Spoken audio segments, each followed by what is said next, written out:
Capítulo 3. O caminho da verdade.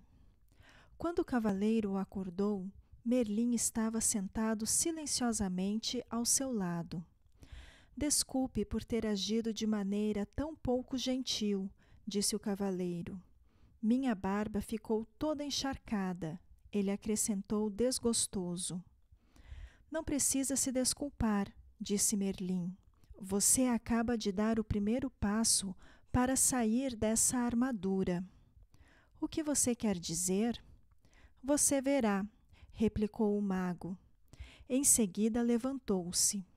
Está na hora de você partir. Isso deixou o cavaleiro perturbado. Ele estava gostando da vida na floresta com Merlin e com os animais. Além disso, parecia não ter nenhum lugar para ir. Juliette e Christopher aparentemente não queriam que ele voltasse para casa. É verdade que poderia retomar as atividades de cavaleiro e participar de algumas cruzadas. Ele tinha uma boa reputação e havia diversos soberanos que ficariam felizes em tê-lo do seu lado. Mas lutar parecia não ter mais propósito algum. Merlin lembrou o cavaleiro de seu novo propósito, livrar-se da armadura. Por que me importar? Perguntou o cavaleiro morosamente. Para Juliette e Christopher, não faz diferença se eu tirar ou não esta armadura. Pense em você, sugeriu Merlin. Ter ficado preso em todo esse aço lhe causou um monte de problemas, e sua situação só irá piorar com o passar do tempo. Você pode até vir a morrer de algo como uma pneumonia decorrente de uma barba encharcada. Acho que minha armadura se tornou um estorvo, replicou o cavaleiro. Estou cansado de arrastá-la de um lado para o outro e não aguento mais comer purê de comida.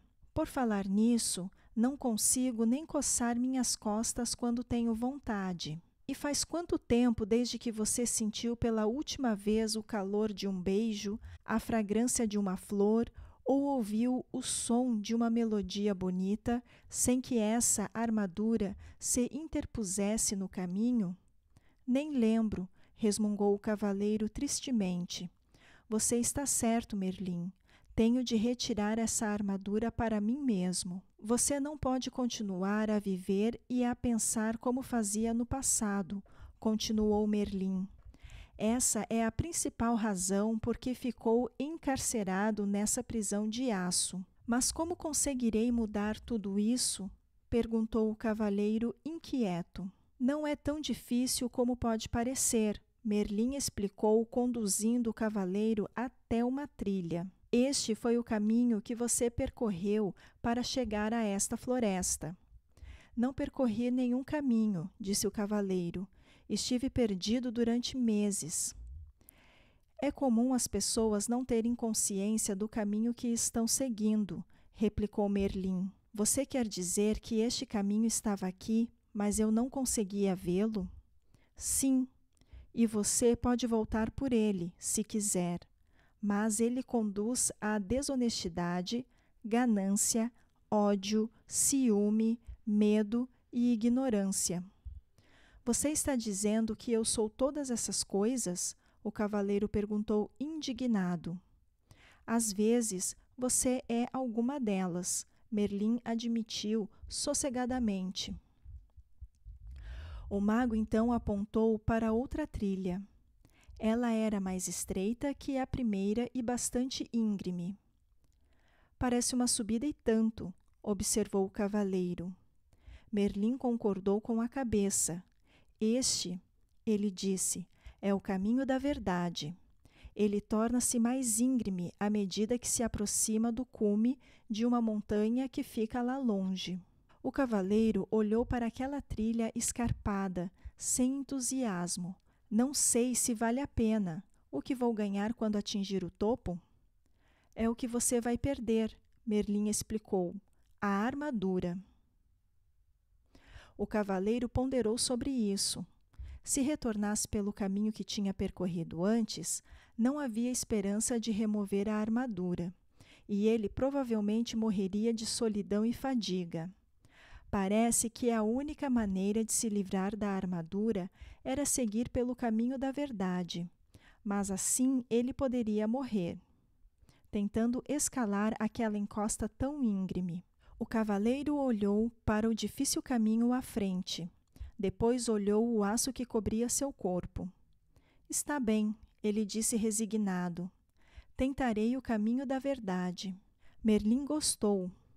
A decisão de seguir por uma trilha desconhecida com essa armadura pesada, atravancando o seu caminho, requer muita coragem, destacou o mago. O cavaleiro sabia que era melhor começar imediatamente, ou poderia mudar de ideia. Vou pegar o meu fiel cavalo, ele disse. Oh, não, disse Merlin, balançando a cabeça.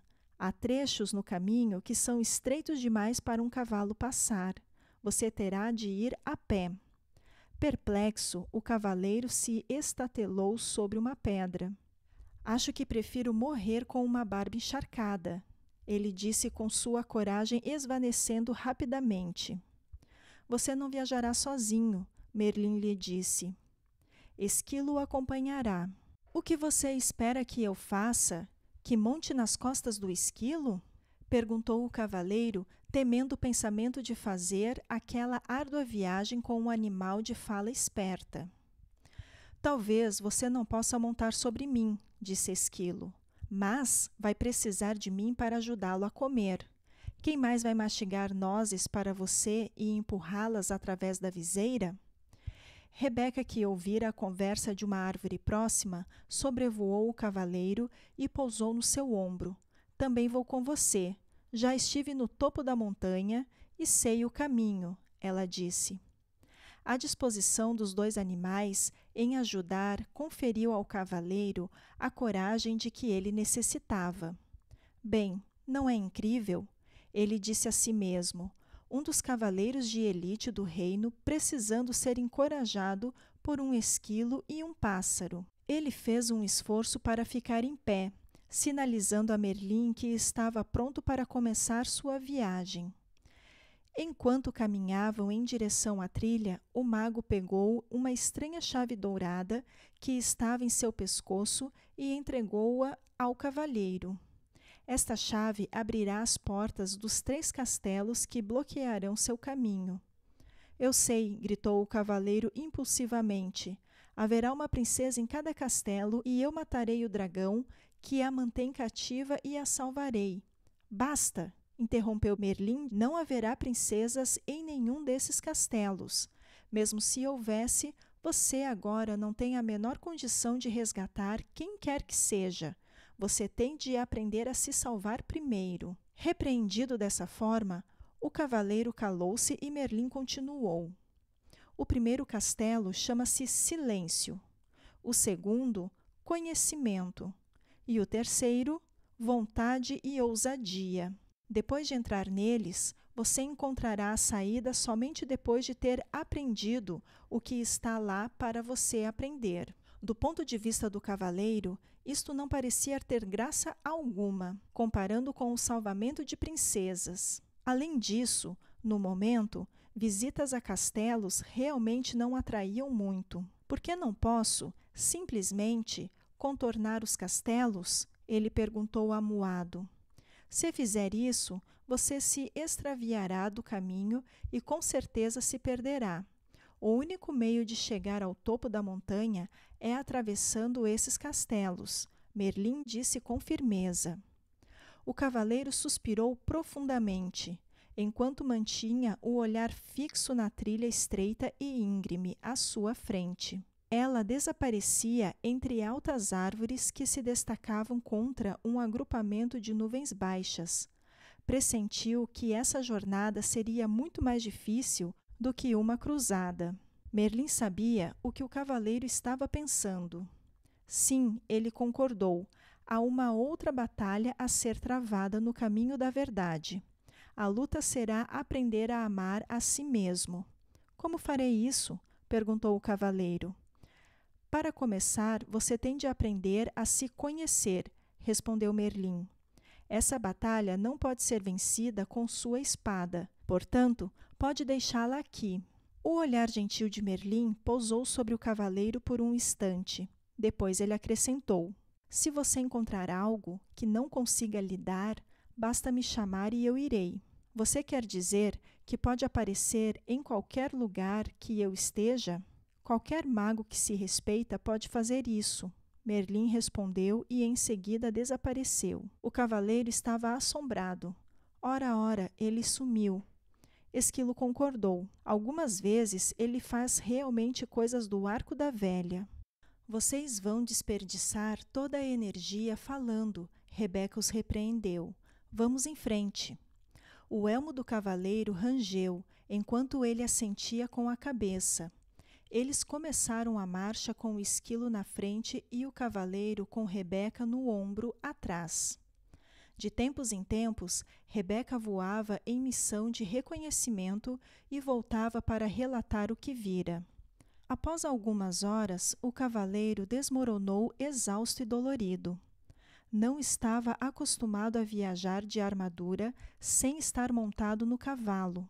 Como já estava quase escuro, Rebeca e Esquilo decidiram que poderiam parar ali para passar a noite. Rebeca voou entre os arbustos e voltou com alguns frutos, que empurrou através dos orifícios da viseira do cavaleiro. Esquilo foi até um riacho próximo e encheu algumas cascas de nozes com água, que o cavaleiro bebeu por meio do canudo que Merlin lhe dera. Cansado demais para permanecer acordado e esperar as nozes que Esquilo ainda preparava, o cavaleiro adormeceu.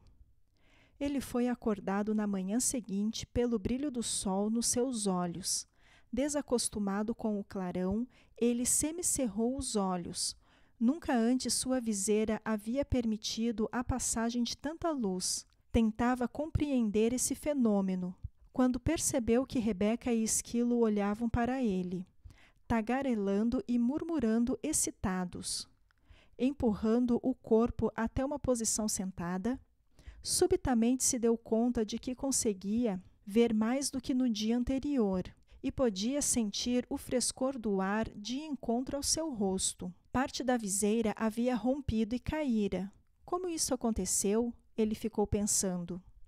Esquilo respondeu à sua pergunta não verbalizada. Esse pedaço enferrujou e se desprendeu. Mas como? Perguntou o cavaleiro. Por causa das lágrimas do seu pranto, depois que você viu a carta em branco de seu filho. O cavaleiro refletiu sobre isso. A tristeza que ele sentira fora tão profunda que a armadura não pudera protegê-lo dela. Muito pelo contrário. Suas lágrimas haviam começado a romper o aço que o circundava. É isso, ele exclamou. Lágrimas de sentimentos reais me libertarão dessa armadura. Ele colocou-se em pé tão rápido como há muitos anos não fazia. Esquilo, Rebeca, ele gritou, é realidade. Vamos seguir o caminho da verdade. Rebeca e Esquilo estavam tão deleitados com o que estava ocorrendo ao cavaleiro que nenhum deles mencionou que aquela rima tinha sido horrível. Os três continuaram montanha acima. Era um dia especial para o cavaleiro. Ele percebia as minúsculas partículas iluminadas de sol que se filtravam através dos galhos das árvores. Olhou de perto o rosto de alguns tordos e viu que não eram todos iguais. Ele falou isso para Rebeca, que não parava de dar saltos, murmurando alegremente. Você está começando a perceber as diferenças em outras formas de vida, porque está começando a perceber as diferenças no seu interior. O cavaleiro tentou entender o que exatamente Rebeca queria dizer com isso. Mas era orgulhoso demais para perguntar, pois ainda pensava que um cavaleiro deveria ser mais inteligente que um pombo. Nesse exato momento, Esquilo, que fora fazer um reconhecimento da estrada mais adiante, voltava numa carreira. O Castelo do Silêncio fica logo depois da próxima subida. Excitado com a perspectiva de ver o castelo, o cavaleiro seguiu ainda mais rápido. Quando alcançou o alto da colina, já estava quase sem ar. Era verdade, um castelo emergia à frente, bloqueando completamente o caminho. O cavaleiro confessou a Esquilo e Rebeca que estava desapontado. Ele esperava uma extravagante estrutura. Em vez disso, o Castelo do Silêncio parecia com qualquer outro castelo da região. Rebeca riu e disse: quando você aprender a aceitar em vez de ter expectativas, seus desapontamentos serão menores. O cavaleiro acenou com a cabeça, sinalizando que concordava com a sabedoria contida nessas palavras. Passei a maior parte da minha vida sofrendo desapontamentos. Lembro-me de estar deitado no berço pensando que era o bebê mais bonito do mundo. Então a minha governanta olhou para mim e disse que eu tinha um rosto que somente uma mãe poderia amar. Acabei desapontado comigo por ser feio ao invés de bonito, e desapontado com a governanta por ser tão rude. Se tivesse aceitado verdadeiramente que era bonito, o que ela disse não teria tido importância. Você não ficaria desapontado, Esquilo explicou. Isso fazia sentido para o cavaleiro. Estou começando a achar que os animais são mais inteligentes do que os homens. O fato de poder dizer isso faz de você um ser tão inteligente quanto nós, Esquilo replicou. Não acho que isso tenha a ver com ser inteligente, disse Rebeca. Os animais aceitam e os seres humanos têm expectativas. Você nunca ouvirá um coelho dizer: espero que o sol apareça de manhã para eu poder ir até o lago brincar. Se o sol não aparecer, isso não estragará o dia do coelho. Ele simplesmente é feliz sendo um coelho. O cavaleiro refletiu sobre isso. Ele não conseguia se lembrar de muitas pessoas que eram felizes simplesmente sendo pessoas. Logo chegaram à porta de um imenso castelo. O cavaleiro tirou a chave dourada do pescoço e encaixou-a na fechadura. Enquanto abria a porta, Rebeca sussurrou: nós não vamos entrar com você. O cavaleiro, que estava aprendendo a amar e a confiar nos dois animais, ficou mais uma vez desapontado, já que eles não iriam acompanhá-lo. Ele quase mencionou isso, mas se conteve a tempo. Novamente estava tendo expectativas. Os animais sabiam que o cavaleiro hesitava em entrar no castelo. Podemos levá-lo até a porta, disse Esquilo, mas você tem de entrar sozinho. Quando Rebeca saiu voando, ela brandou para incentivá-lo. Nós o encontraremos do outro lado.